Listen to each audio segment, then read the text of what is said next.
Ma fille m'a tapé après avoir mangé sa glace. Alors je vais te remettre les choses dans leur contexte. Après l'école, elle avait demandé à aller manger une glace. J'étais d'accord, son papa aussi. Et donc nous y sommes allés. Au moment du départ, elle a fait une crise et elle m'a tapé. Je m'appelle Florence, je suis sage-femme et j'accompagne les femmes en postpartum. Et ici, dans ce format vlog, je vais te parler de ma vie de maman en tant qu'enfant, maman d'enfant neuroatypique. Donc, ma fille est autiste et nous sommes allés manger une glace. Le moment du départ, c'est une transition, c'est quelque chose qui est difficile pour elle tout au long de la journée. Et là, entre la fin de la journée, donc l'accumulation au niveau de l'école, la fatigue, la transition, ça a fait une explosion et donc elle n'a pas supporté la transition. Ça s'est terminé en crise. Lors des crises, ça arrive régulièrement qu'elle frappe et donc cette fois-ci, comme c'est moi qui me suis occupée d'elle pendant la crise, elle m'a tapé. Alors ça peut être déroutant à vivre en tant que parent comme comportement.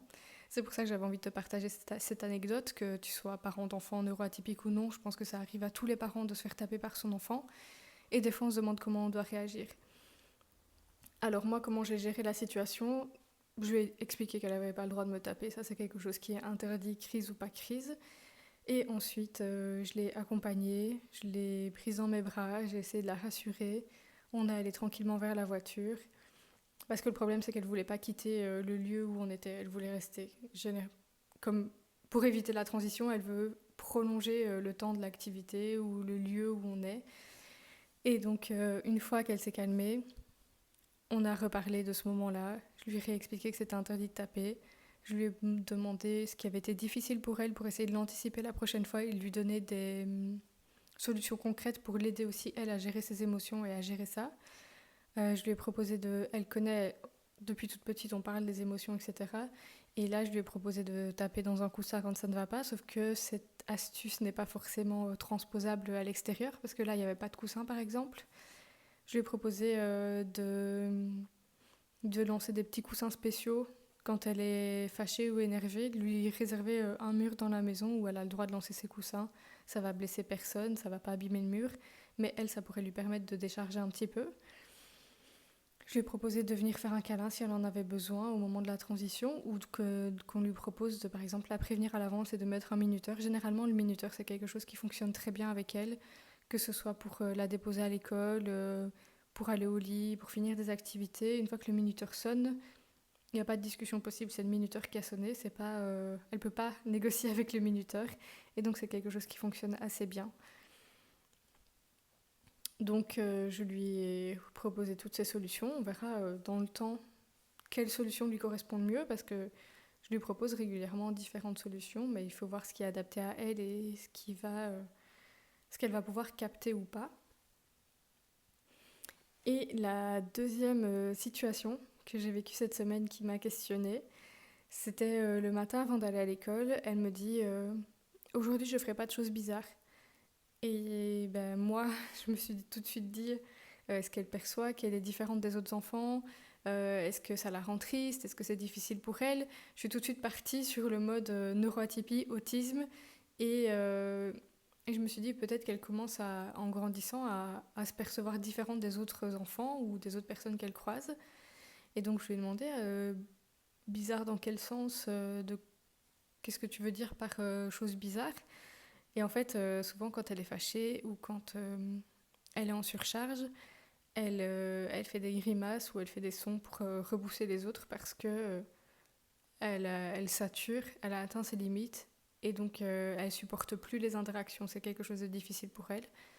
Et donc par exemple, si une personne va lui parler ou vouloir l'approcher ou la toucher, n'essayez surtout pas de la toucher, elle peut faire des sons, des grimaces ou essayer de taper pour repousser l'autre en fait, pour maintenir sa bulle de sécurité.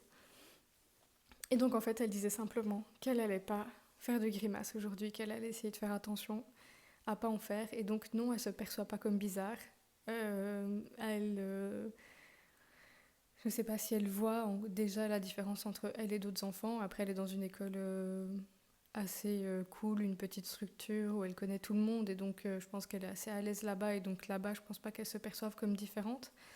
Et donc, des fois, en tant que parent, on peut très vite s'inquiéter et projeter nos propres visions ou inquiétudes sur notre enfant, qu'il soit atypique ou pas, hein. Et donc là, j'ai projeté un peu mes inquiétudes sur elle directement. Et après, je me suis dit, attends, écoute ce qu'elle a à te dire. Et, euh, et en fait, c'était pas du tout ça. C'était simplement, elle m'a dit qu'elle ferait pas de grimaces et c'est tout.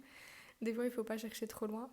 Et aussi, concernant la première situation, ce que je veux rajouter, c'est que quand elle tape, qu'elle crie, qu'elle fait les grognements, comme maintenant je viens d'expliquer, ou qu'elle fait des grimaces, en fait, c'est un signe d'alerte pour moi en tant que parent.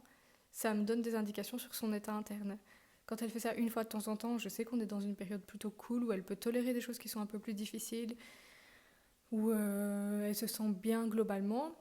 Quand elle fait ça à longueur de journée, c'est qu'elle est prête à exploser et qu'elle va pas bien surtout. Et donc c'est aussi un indicateur pour prendre du recul, analyser un peu la situation, ce qui est difficile pour elle et mieux la comprendre. Parce que si simplement je me fâche et je lui dis qu'elle peut pas taper et puis c'est tout, on va pas avancer parce qu'elle va rester dans son mal-être, ça va augmenter, les crises vont augmenter, le fait de taper va augmenter, le fait de grogner, de repousser les gens vont augmenter et on va pas s'en sortir.